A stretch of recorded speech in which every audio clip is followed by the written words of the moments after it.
peux nous expliquer un peu la structure syndicale, dans le fond, de la CSN? Ben, question qu'on se fait souvent demander.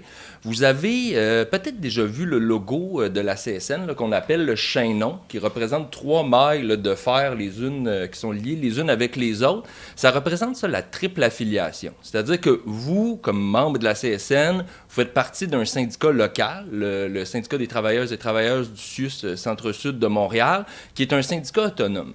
Ce syndicat-là est affilié à la Confédération, donc à la CSN en tant que telle. Il est affilié aussi à sa fédération, qui est la Fédération de la santé et des services sociaux. Et il est affilié aussi au Conseil central du Montréal métropolitain. OK, donc le chaînon, c'est vraiment son nom officiel, là. Oui, oui, c'est ça, exactement. C'est le chaînon là, qui représente, comme je vous disais, la triple affiliation. Là. C'est un des logos les plus connus au Québec. Là. Donc, chacune de ces organismes-là de la CSN ont des fonctions différentes.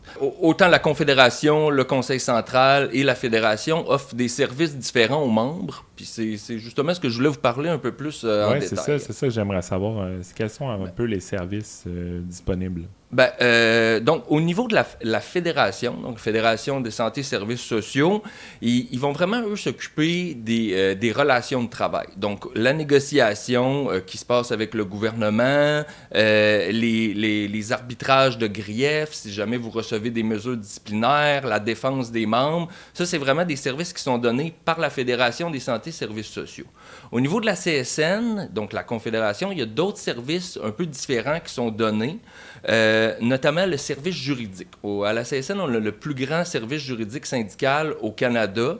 Donc, okay. Ils vont épauler nos équipes de personnes conseillères syndicales là, dans tous les aspects de leur travail. À la CSN, on a aussi le service d'appui aux mobilisations pour lequel je travaille, qui va épauler tous les syndicats lorsqu'ils viennent en période de négociation, notamment là, pour les moyens de pression, pour l'information, en tout cas, toutes les choses qui vont nous servir à obtenir la satisfaction de nos revendications. À la CSN, on a aussi le service d'information et communication. Donc, c'est des experts avec les médias, beaucoup des personnes qui proviennent justement du secteur des médias, qui ont déjà travaillé dans des salles de nouvelles. Donc, eux, leur travail, c'est beaucoup de faire rayonner la CSN et nos revendications et ses syndicats locaux dans les médias. Ils vont aussi participer à certaines campagnes d'information plus précises. On a un service de formation pour s'assurer là, que vos officiers syndicaux aient tous les outils en main pour bien vous représenter.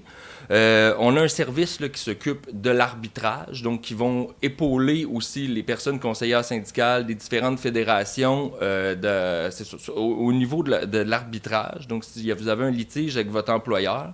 On a un service de recherche à la CSN, notamment avec des actuaires, des économistes qui...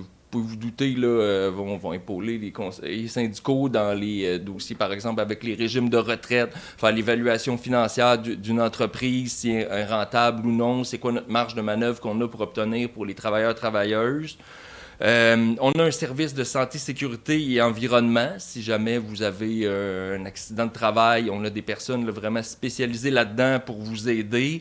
On a aussi une ergonome à la CSN qui nous semble, par exemple, pour l'évaluation de poste. On a un ingénieur spécialisé en travail qui nous épaule aussi. Donc, c'est ça. La CSN, vraiment, il y a plusieurs services assez variés. Là. C'est ce que je constate, oui. Je voulais peut-être rajouter un mot. Là. Donc, je vous ai parlé d'une fédération, la vôtre, la Fédération des santé et services sociaux. C'est la plus grosse fédération de la CSN, mais on représente des gens dans tous les secteurs. La CSN, c'est une grosse organisation de 300 000 membres. Donc, on a des membres là, autant dans l'éducation, dans les services publics, dans l'industrie manufacturière, dans le commerce, dans l'enseignement, dans la construction aussi, dans les communications, la culture. J'espère avoir oublié aucune fédération. Donc, c'est ce que je voulais peut-être juste rajouter. Ça répond très bien à la question. Je te remercie beaucoup, Marc-André. Ça me fait plaisir.